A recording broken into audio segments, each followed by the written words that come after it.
Her phone, supported on her dresser by a makeshift tripod, books she should not read, gifts from suitors she'd not receive, appeared to be flirting with her, begging from behind its curious lens to consume and immortalize her best side for the masses.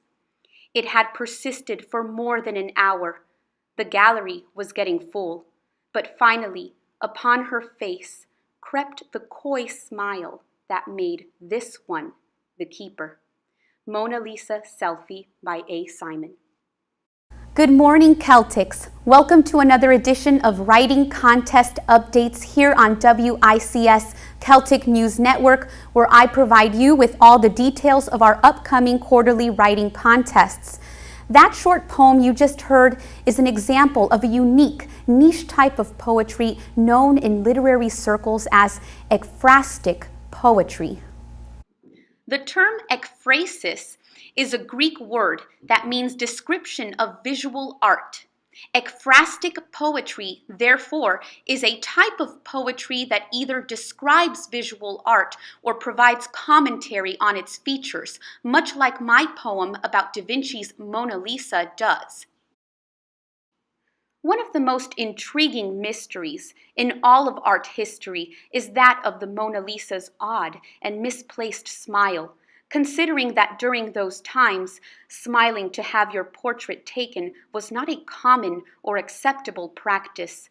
My poem, Mona Lisa Selfie, explores the intrigue of her smile by proposing that the Mona Lisa had secret access to the modern technologies we enjoy today.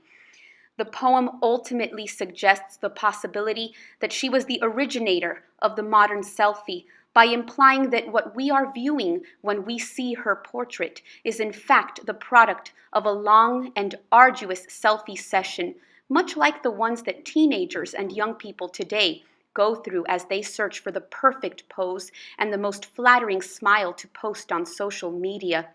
As you can see, through ekphrastic poetry, you are empowered with the ability to create layers of deep, insightful storytelling, all of which add dimension and meaning to even the most well-studied works of art. In this way, ekphrastic poetry functions as both poetry and narrative. Moreover, ekphrastic poetry also embodies the qualities of art criticism, a descriptive and analytical type of writing that seeks to elaborate on the deeper meaning of a work of art and the motivations of the artist. Genre: poetry, descriptive. Writing task: create a poem that describes or comments on a classic work of art of your choice, Michelangelo's Pietà or Da Vinci's Last Supper. Writing target: I can create a poem using adjectives and descriptive language to discuss a work of art. Due date: Monday, May 21st of 2018.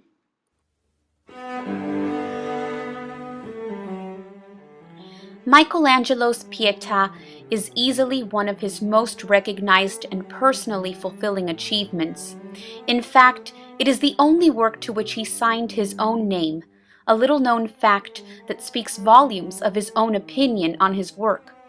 Michelangelo, having lost his mother at a young age, saw the Virgin Mary as a motherly figure, guiding him throughout all of his life's work and challenges. The sweetness of the Virgin's face, smoothly carved from rigid blocks of marble, is a reflection of what Michelangelo saw as the ideal, perfect mother. Her head is gracefully tilted toward her son in a somber bow that demonstrates faith-filled acceptance of God's plan, while her eyes and gentle embrace communicate the heartbreaking pain of a mother's loss. Notice how effortlessly the Virgin supports her son, Jesus Christ, a grown and muscular 33-year-old man, on her lap, as if he were still just a newborn child in a manger. Michelangelo understood that no matter how old and big we get, the love of our mothers is capable of supporting us as if we were still tiny children in their laps. Michelangelo intentionally made the Virgin much larger than her son to emphasize the grand scale of a mother's unconditional love. Three-dimensional sculptures were not particularly common during Michelangelo's time. However, he was greatly gifted with the ability to see beauty waiting to be unearthed in blocks of stone. The smooth white marble of the Pietà allows us to appreciate the shadows cast by Michelangelo's masterful stone cutting. The palette of white, while contrasting with gray shadows, harkens back to the classic, timeless grace of Greek and Roman sculpture, while maintaining a reverent gravity or respectful seriousness of the subject of Christ's death and a mother's grief.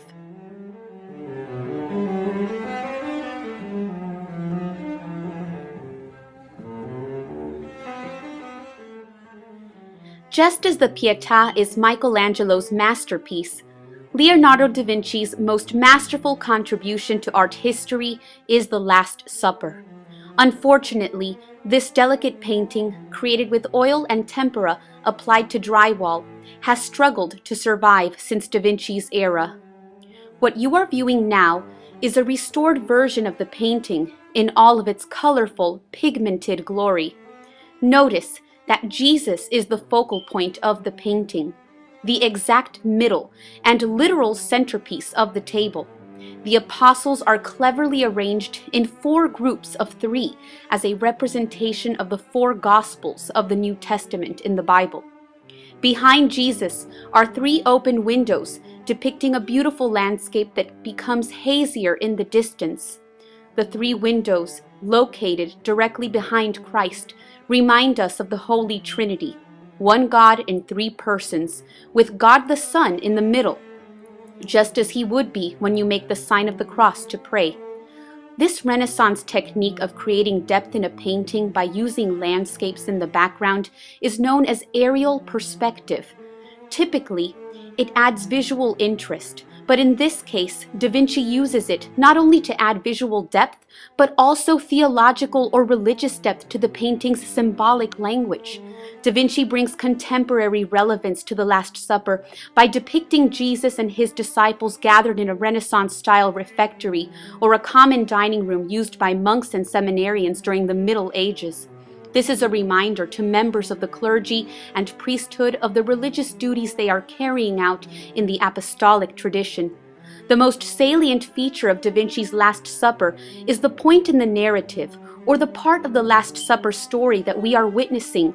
Jesus' solemn expression reveals the moment in which he announces that one of his 12 chosen disciples will betray him. Although Christ's face expresses acceptance of his plan for salvation, his disciples range in emotion from outrage to sadness. Although countless great artists have interpreted the Last Supper in their own work, what makes Da Vinci's Last Supper truly different from others is the fact that he seats Judas at the table with both Peter, who would deny Jesus 3 times, and John, the only disciple courageous enough to accompany Christ throughout his entire passion. John, the youngest disciple, and one without facial hair, is seated to the left of Christ, according to our perspective as viewers. Da Vinci's Last Supper is a thoughtful and multidimensional approach to depicting our religious history. The rich symbolic language grounded in Catholic theology and the in-depth psychological study of the emotional states of the apostles renders it one of the greatest masterpieces of all time.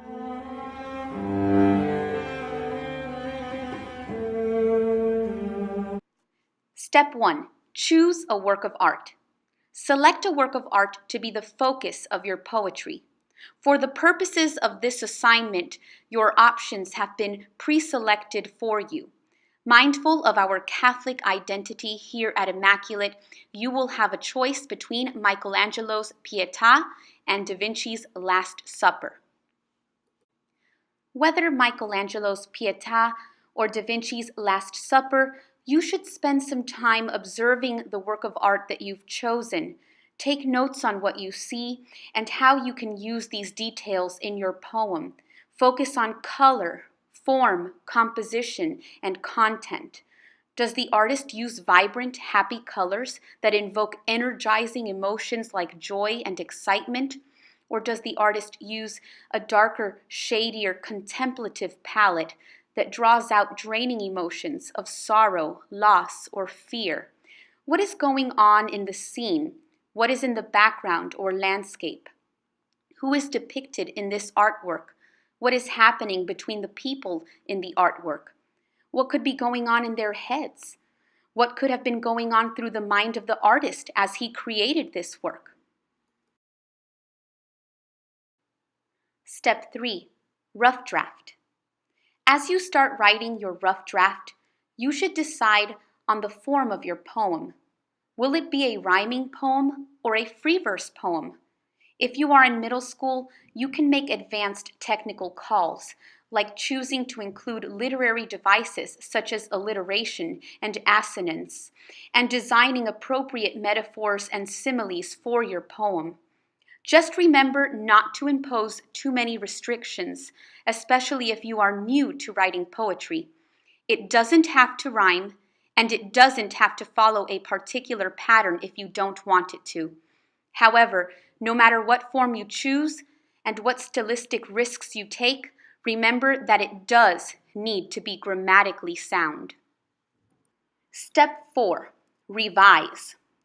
The revision process is the most important and transformative part of the entire writing process.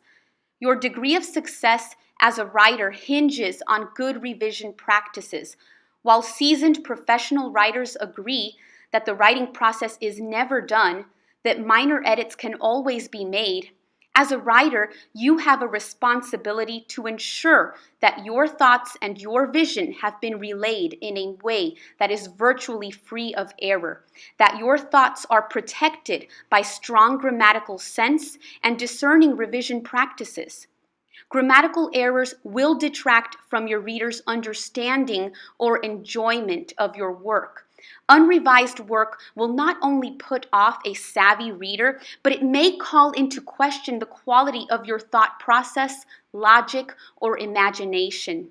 Your readers won't take you seriously if you don't take your own writing seriously. So during the revision process, you should check your use of spelling and grammar vigilantly. Even after a peer editor or teacher editor has determined that your work is free of grammatical and spelling errors, it is important that you go back and reread your work several times to ensure that the word choice, phrases, and sentence structures you chose are the best for getting your thoughts and vision across in writing. Many times, you may be able to swap out a low-level word for a juicier or more complex one, such as using elated instead of happy, or gloomy instead of sad. This is an often overlooked step of the revision process. Ekphrastic poetry helps us bridge the relationship between the language arts and the visual arts. Writing in many ways is like painting. One stroke of color can make all the difference in the sentiment and completion of the final product. You may very well be one word away from developing a poem with excellent depth. Step 5. Final draft. After revising and perhaps rewriting your poem as many times as it takes to get it just right, and by just right I mean how well your poem explains what you see, feel, and think about the art you are examining, you will transcribe it into a final draft that is free of error. This final draft is what your teachers will judge to determine who our top poets are here at Immaculate. And now some examples from students like you. Who Eats in a Dining Room? By CCH. Who eats in a dining room? My grandmother's table is in the living room, or in the bedroom, sitting on the floor. Breakfast in the subway or in the car. Snacking as I walk down the sidewalk. So, who eats in a dining room anyway? As the writing contest coordinator, I would like to remind you that I am here to assist in any way that I can with your creative processes. Feel free to approach me with questions regarding our writing contest campaign. Until May 21st, take care and God bless Celtics. Happy writing.